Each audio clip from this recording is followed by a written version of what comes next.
Assalamualaikum warahmatullahi wabarakatuh. Hari ini adalah pertemuan ke-14 dan hari ini kita akan membahas abstrak. Abstrak adalah bagian setelah judul yang berisi intisari dari penelitian yang kita buat. Sebelum membaca penelitian yang kita buat, umumnya orang lain akan membaca abstrak terlebih dahulu. Abstrak menjadi salah satu bagian terpenting dalam sebuah artikel ilmiah. Keputusan apakah seseorang tertarik atau tidak membaca artikel yang kita buat umumnya berasal dari abstrak yang ia baca. Abstrak merupakan suatu ringkasan yang lengkap dan menjelaskan seluruh isi artikel ilmiah. Abstrak umumnya disajikan dalam satu paragraf dan disarankan tidak lebih dari 200 kata. Abstrak ditempatkan pada awal artikel ilmiah, kemudian penulisan abstrak yang baik memperhatikan beberapa bagian yang terkait dari hasil penelitian tersebut, kemudian kebutuhan untuk menghasilkan abstrak yang baik adalah alasan kita karena abstrak itu nanti akan menjadi etalase awal bagi orang apakah dia akan membaca atau tidak artikel ilmiah yang kita buat. Kemudian dengan dasar itulah abstrak harus bersifat informatif dan deskriptif, artinya setiap informasi yang terkandung pada abstrak tersebut harus berdasarkan fakta. Dengan kata lain, sangat tidak diperkenankan untuk mencantumkan informasi yang tidak ada faktanya dan yang tidak jelas di dalam abstrak. Abstrak yang baik harus mengandung 4 unsur, yaitu argumentasi logis, perlunya dilakukan penelitian, kemudian pendekatan yang digunakan atau metodologi, kemudian hasil yang dicapai, dan kesimpulannya. Dalam beberapa istilah itu disingkat dengan IMRAD, yaitu Introduction, Methods, Results, and Discussions. Setiap unsur hendaknya diungkapkan dalam kalimat yang singkat dan jelas. Dengan demikian, keseluruhan abstrak menjadi tidak terlalu panjang. Usahakan menulis abstrak sebaik mungkin agar pembaca dapat menangkap isi penelitian tanpa harus membaca ke penelitian lengkapnya. Harus disusun secara lengkap, ringkas, cermat, objektif, dan cendekia. Abstrak tidak boleh mengandung pustaka dan menunjukkan gambar atau tabel. Data dalam abstrak hendaknya disajikan secara tepat sehingga pembaca tidak perlu mengacu pada ilustrasi yang disajikan dalam teks. Dengan kata lain, sebaiknya menghindari juga penggunaan singkatannya pada abstrak sehingga abstrak disajikan dengan cara yang ringkas dan mudah dimengerti. Penelitian yang dipublikasikan pada jurnal internasional ini pada tahap yang selanjutnya ya, maka abstrak disajikan secara luas melalui teknik online service di internet sebelum jurnal memuat penelitian kita disajikan. Jadi pada beberapa jurnal internasional yang ditampilkan dulu adalah abstraknya. Setelah abstraknya tampil di dalam webnya, barulah diterbitkan versi makalah lengkapnya. Maka pada kondisi ini sangatlah dibutuhkan sebuah abstrak yang menarik sehingga ketika jurnal itu tampil di web, maka akan lebih banyak akan membaca artikel penuhnya. Untuk itu, ada beberapa hal yang dibutuhkan dalam sebuah abstrak, yaitu secara singkat, abstrak adalah rangkuman dari isi tulisan dengan format yang sangat singkat. Anda bayangkan, jika Anda melihat hasil tulisan Anda, jika dirangkum dari bab 1 sampai bab 5, bisa jadi isi laporan Anda itu lebih dari 50 halaman. Nah, bagaimana caranya merangkum tulisan yang lengkapnya ada 50 halaman menjadi 200 kata? Itu adalah abstrak. Kemudian beberapa artikel meminta hanya 1 atau 2 paragraf saja. Lalu pada tesis dan tugas akhir dibatasi hanya dalam 1 halaman saja. Kemudian karena keterbatasan itulah maka hindari menggunakan kata-kata yang tidak perlu di dalam menulis abstrak. Kemudian tantangan terbesar dalam membuat abstrak adalah bagaimana merangkum semua isi penelitian hanya dalam 1 halaman dan hanya dalam 200 kata. Kemudian jika memang ada tulisan yang sangat luas cakupannya sehingga membutuhkan extended abstract atau abstrak yang lebih panjang, maka itu akan diberikan dalam bentuk yang berbeda. Kita hanya membahas abstrak yang hanya sekitar 200 kata saja. Kebanyakan abstrak susun atas jumlah bab pada laporan penelitian. Contohnya, jika suatu laporan atau skripsi punya 5 bab, maka nanti akan ada rangkuman atau intisada di bab 1, bab 2, sampai bab 5-nya.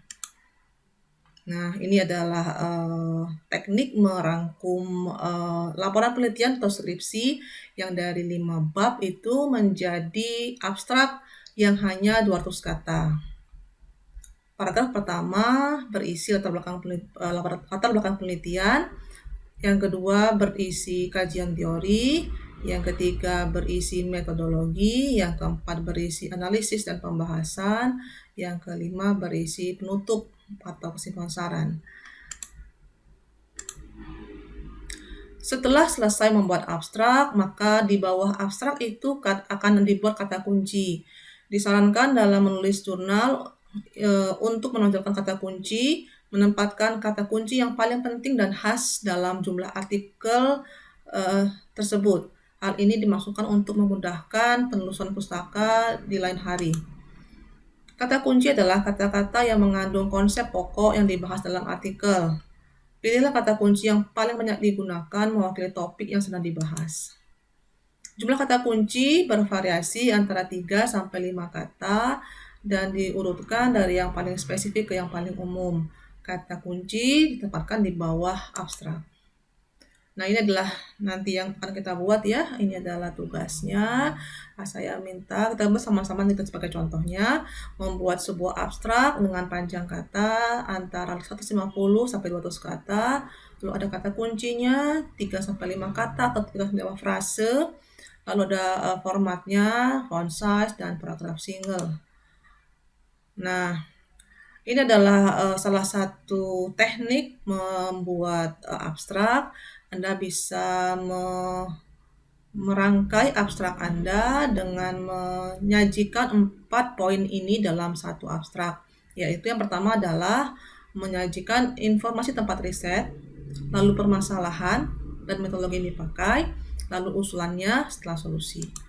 Oke, ini adalah contoh. Ini adalah abstrak yang saya buat untuk penelitian yang saya publikasi pada tahun 2018 yang lalu.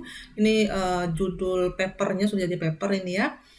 Judulnya adalah Desain Sistem Pendukung Keputusan Seleksi Calon Guru Sekolah Alam Berbasis Islam. Saya beri 4 warna yang berbeda untuk mewakili kondisi.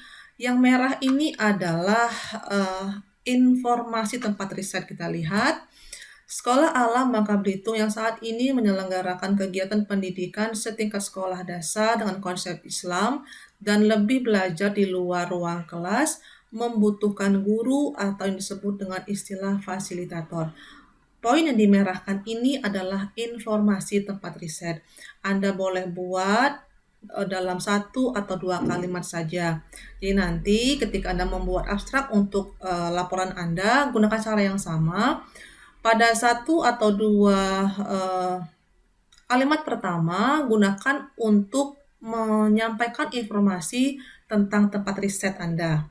Kemudian, yang bagian berikutnya adalah berisi informasi tentang permasalahan penelitian dan metodologi penelitian. Kita lihat yang biru ini adalah masalah.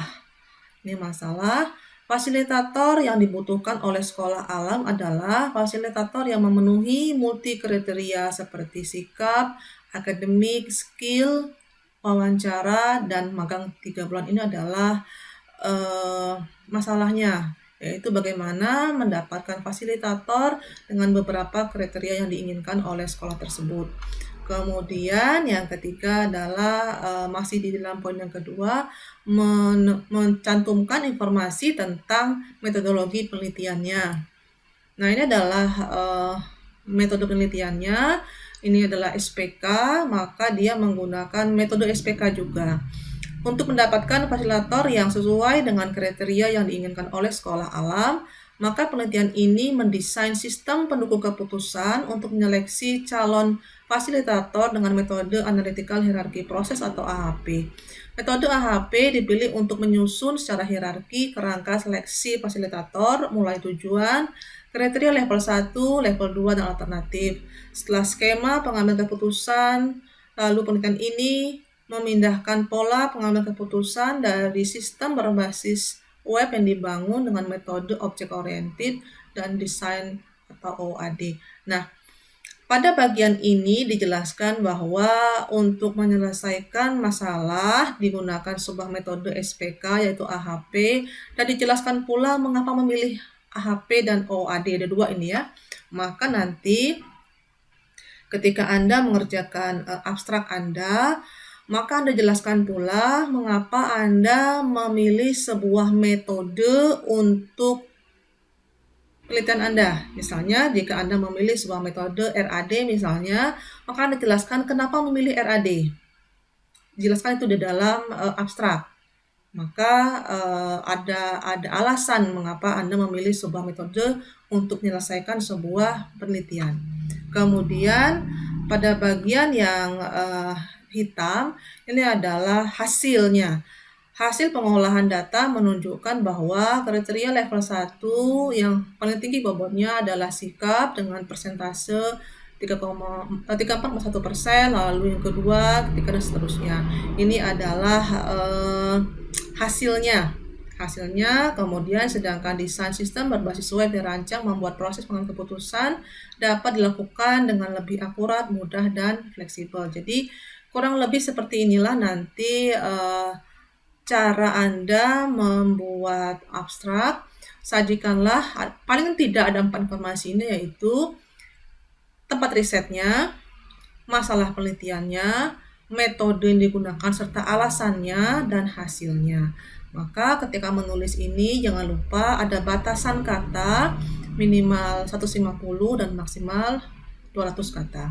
Kemudian di bawah ini adalah kata kunci atau keyword. Kata kuncinya menggunakan boleh kata atau frase. Jadi kalau kata itu misalnya desain ini kata. Kalau desain sistem itu adalah frase. Jadi pada saat menggunakan kata kunci, Anda boleh menggunakan 3-5 kata atau 3-5 frase, itu boleh dipilih. Nah, pada contoh ini saya menggunakan frase dan singkatan. Sekolah alam adalah frase, SPK adalah frase dan singkatan ya, AHP dan OAD. Nah, kata kunci yang dipakai sebaiknya adalah kata kunci yang mengacu kepada hal terpenting. Dalam contoh ini saya mengambil kata kunci sekolah alam karena ini adalah tempat risetnya yang spesifik sekolah alam. Lalu saya mengambil metodenya SPK, AHP, dan OAD. Untuk punya Anda boleh menggunakan beberapa kata kunci yang paling mewakili penelitian Anda. Kata kunci itu dipakai nanti pada saat penelusuran dan akan dipanggil kembali jika memang sesuai dengan kata kunci yang digunakan. Contohnya, jika Anda mengetikkan sekolah alam misalnya di Google, maka kemungkinan makalah ini akan muncul. Itu contohnya penggunaan kata kunci. Kemudian ini adalah penelitian yang saya buat bersama mahasiswa bimbingan skripsi saya tahun 2018 yang lalu, dan sudah dipublikasikan ke jurnal nasional Bersinta 3. Ini adalah alamatnya, ini adalah jurnalnya, ini judulnya, ini abstrak tadi yang kita bahas, ini abstrak versi bahasa Inggrisnya, ini full text-nya. Jadi kalau Anda mau lihat, silahkan Anda bisa akses langsung ke jurnal tersebut ya. Kemudian saya berharap sebenarnya hasil penelitian Anda pun yang cukup bagus bisa Anda publikasikan ke sebuah jurnal atau ke sebuah seminar. Nah, itu adalah cara mengklaim atau mempublikasikan hasil penelitian secara luas. Ini contoh publikasi, kemudian ini adalah uh, apa namanya full papernya ya, yang dari ini kan webnya ya, ini adalah full papernya, bisa di download, silakan lihat kalau mau dilihat versi full teksnya. Kemudian ini adalah full teksnya, ini adalah linknya kalau Anda mau akses, silahkan. Ini adalah apa namanya tampilan full teksnya. Jadi tahap setelah Anda membuat laporan penelitian, maka laporan itu nantinya akan diperas atau akan diambil intisarinya untuk dijadikan sebuah makalah ilmiah. Nah, yang akan dipublikasikan di jurnal. Ini contohnya, jadi hasil skripsi yang dimodifikasi sedemikian rupa, kemudian diangkat menjadi sebuah makalah ilmiah, dipublikasikan di sebuah jurnal. Ini dipublikasikan di Jogito Smart Journal volume 4 nomor 2 edisi Desember 2018. Ada pertanyaan? Nah, untuk tahap kali ini saya tidak minta Anda untuk publikasi dulu, saya minta Anda untuk membuat abstrak dulu saja. Jadi tugas Anda adalah membuat abstrak sesuai dengan isi penelitian masing-masing, kemudian abstrak itu nanti akan dijadikan sebagai bagian dari laporan penelitian Anda. Terima kasih untuk hari ini. Ketemu lagi minggu depan insya Allah. Assalamualaikum warahmatullahi wabarakatuh.